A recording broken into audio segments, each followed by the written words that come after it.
తత్సత్. జై గురుదేవ్. ఓం శ్రీకృష్ణ పరబ్రహ్మణి నమ. శ్రీ గీతాదేవతాయ నమ.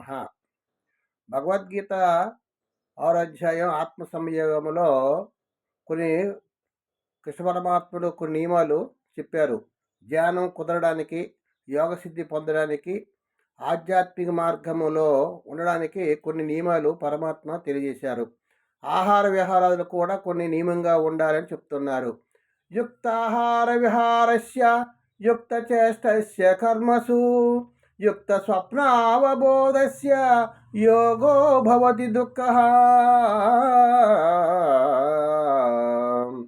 ఆహార విహారాదుల యందును, కర్మాచరణ యందును, జాగ్రత్త స్వప్న సుషుప్తాదుల యందును యథాయోగ్యముగా ప్రవర్తించు వానికి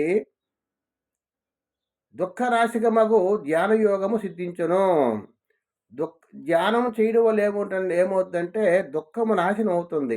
దానికి కొన్ని పరమేశ్వరుడు కొన్ని నియమాలు చెప్పారు భగవంతుడు. ఏంటంటే ఆహార విహారాదుల యందును మనం ధ్యానంలో కూర్చున్నాము. ధ్యానంలో కూర్చునేటప్పుడు కూడా ఆహారం నియమంగా ఉండాలి. ఆహార వ్యవహారం కూడా మనం తగ్గించుకుంటూ రావాలి. బాహ్య ప్రపంచంలో ఉన్నటువంటి వ్యవహారాలన్నిటి కూడా మనం తగ్గించుకుంటూ రావాలి. అప్పుడు మనసు నిలకడవుతుంది. మనసు చంచలంగా ఉండి అనేక పరిపరి విధాలుగా మనం వ్యవహారం చేస్తూ ఉంటే మనకి ధ్యానము కుదరదు.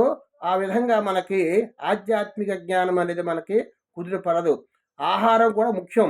ఆధ్యాత్మిక మార్గము వెళ్ళే వాళ్ళకి ముఖ్యంగా ఏంటంటే ఆహారం ముఖ్యం. ఆహారం సాత్విక ఆహారం తీసుకోవాలి, మితమైన ఆహారం తీసుకోవాలి, న్యాయార్జిత ఆహారం తీసుకోవాలని చెప్తున్నారు. ఆహార వ్యవహారాదులను కూడా మితంగా యుక్తంగా ఉండాలి. ఏదైనా సరే యుక్తంగా ఉండకపోతే మనకి ప్రమాదాన్ని కలిగిస్తుంది. ఏ వ్యవహారమైనా సరే మనం అధికంగా ఏదైనా ఆహార భోజనం కానీ లేదంటే ఆహార వ్యవహారం కానీ ఏదైనా మనం వ్యవహారం చేసామంటే అది మనకి ప్రమాదాన్ని కలిగిస్తుంది. కాబట్టి దాని యందు కూడా యుక్తంగా ఉండాలి. అయినా మాట్లాడాం, మాట కూడా యుక్తంగా మాట్లాడాలి. చూపు కూడా యుక్తంగా ఏది చూడాలి, ఏది చూడకూడని విషయాలు కూడా మనం అది యుక్తంగా చూడాలి. వినే శబ్దాన్ని కూడా ఏది ఎక్కువగా వినకూడదు, ఏది వినాలి అనే విషయాన్ని కూడా మనం దాని యందు కూడా యుక్తంగా ఉండాలి. అవసరం వస్తే మనం వినాలి, అవసరం లేనప్పుడు మనం బయటికి పోవాలి. ఆ విధంగా మనకి పరమేశ్వరుడు భగవంతుడు ఏం చెప్తున్నాడంటే యుక్తం ఉండాలి. దేని కూడా అతి పనికిరాదు. అతి సర్వత్ర వజ్జేత్తు. ఎక్కడ కూడా అతి సర్వత్ర వజ్జేత్తు. దాన్ని కూడా మనం ఎక్కువ చేయకూడదు. ఆ విధంగా ఆహార విహారాలు యందు, కర్మాచరణ యందును మనం ప్రతిదీ కూడా ఉదయం లేచేది మొదలు మరలా 12 వరకు కూడా కర్మ చేస్తూ ఉంటాం. ఏ కర్మ చేయాలి, ఏ కర్మ చేయకూడదు, ఏ కర్మ వల్ల మనకి హాని కలుగుతుంది, మన కర్మ వల్ల ఇతరులకి హాని కలుగుతుందా లేదా మేలు కలుగుతుందా ఆ విషయాన్ని కూడా గ్రహించి కర్మాచరణ యందు కూడా చక్కగా ఉండాలి. ఆ విధంగా జాగ్రత్తగా ఉండాలి. యుక్తాహార విహారస్య యుక్త చేష్టస్య కర్మసు యుక్త స్వప్నావబోధస్య.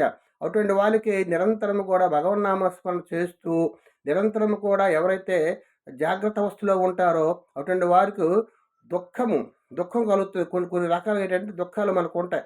ఆ దుఃఖం ఎలా పోతుందంటే ధ్యానము ద్వారా దుఃఖాలు పోతాయి. మనకు దుఃఖాలు పోవాలంటే ధ్యానం చేయాలంటే ఆహార నియమాలు పాటించాలి.